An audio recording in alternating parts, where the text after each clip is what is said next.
Hey guys, thanks for helping my last video get to over 650 views and counting at the time of recording this. If you like what I do and you want to help my channel grow, you can share my videos and check out my music on Bandcamp, links in the description. And now with all of that out of the way, it's time for a word from the blues hero.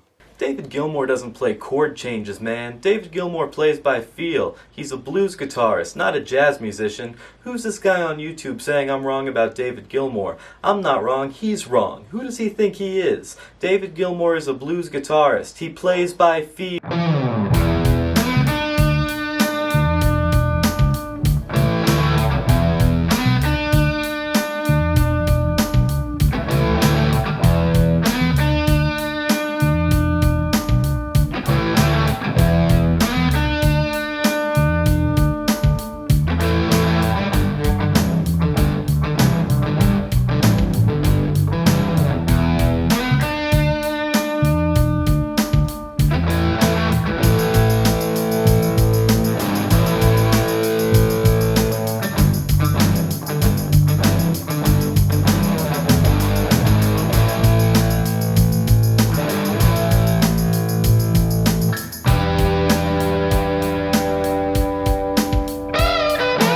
So as much as it pains me to admit it, the blues hero almost has a point.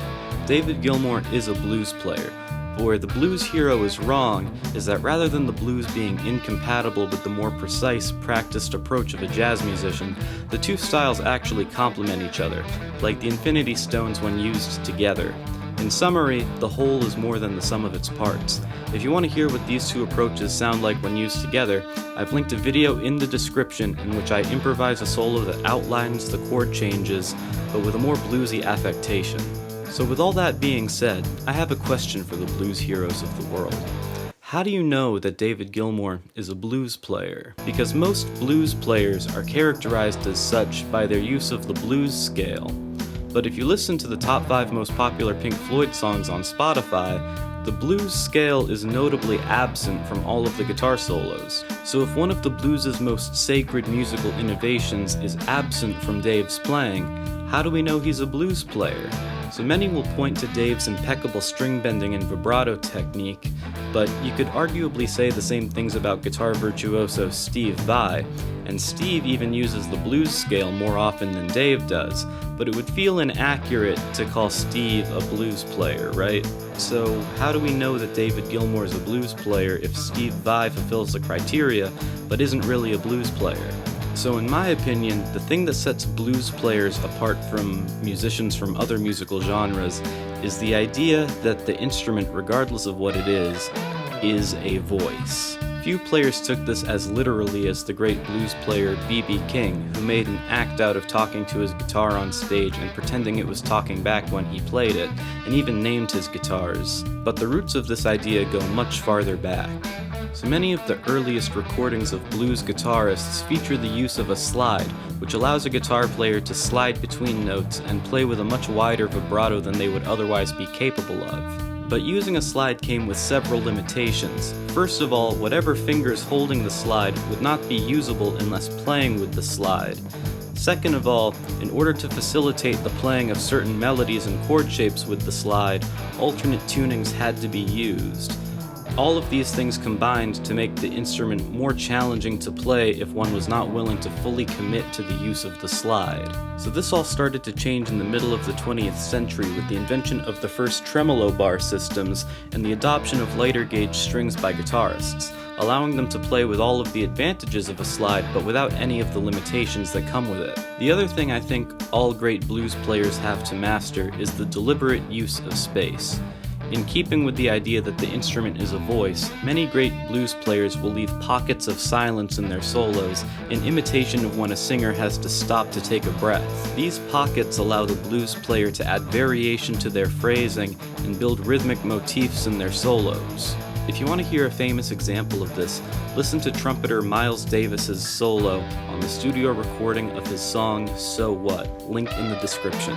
Due to how the trumpet's mouthpiece was designed, the longer you play continuously, the more you cut off the circulation of blood to your lips until you lose the ability to move them the way you need to play the instrument, therefore necessitating short rests to allow fresh blood to circulate to your lips. And this isn't a matter of breath control, this is a result of how the trumpet's mouthpiece was designed, so no amount of practice will help you avoid this completely. It doesn't matter if your name is Randy Brecker or Randy from down the street, sooner or later you'll have to stop playing for a second. Because of this limitation, I find that most trumpet players have an intrinsic understanding of how to use space in their solos. So how do we practice this?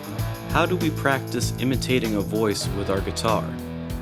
So if it wasn't already obvious, the way we're going to practice this is by turning on a backing track, and then we're going to try singing something, and then we're going to try and play it on our instruments. Now the goal of this exercise isn't to create new musical material.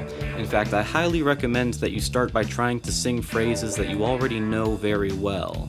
The goal of this exercise is to try and make the music that you make with your hands closer to the music that you hear in your head.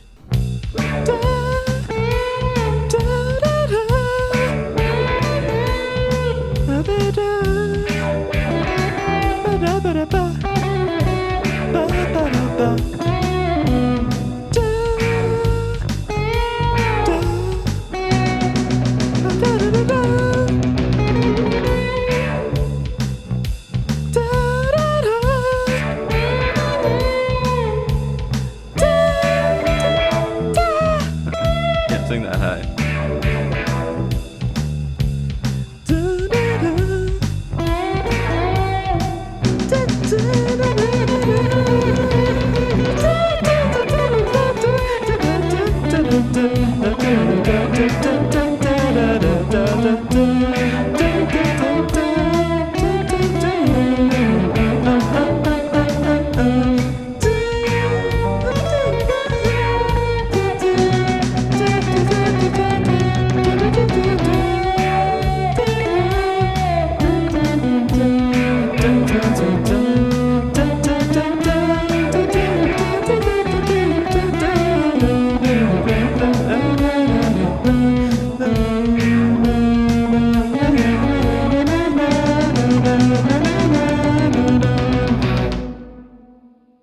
Okay, so my singing was pretty out of tune for pretty much the whole thing, but that's okay. The point of this exercise isn't to sound like George Benson. Even if you never get very good at singing what you're playing, I can guarantee that if you make exercises like this a part of your regular practice routine, you will see massive improvements in your playing and in your improvising. Like I said before, this exercise is about making the music you play with your hands sound more like the music you hear in your head. Alright guys, that's the video. There will be a part 3 in this series called Beyond Gilmour, in which I show how to take the things we've learned so far in this series and push them to their logical extremes. If you want a taste of what to expect from that video, I recommend checking out my songs Cheesecake Sunset, Sulquarius, and Days Gone By on Bandcamp, links in the description. Don't forget to like, comment, and subscribe, and share my video if you like what I do.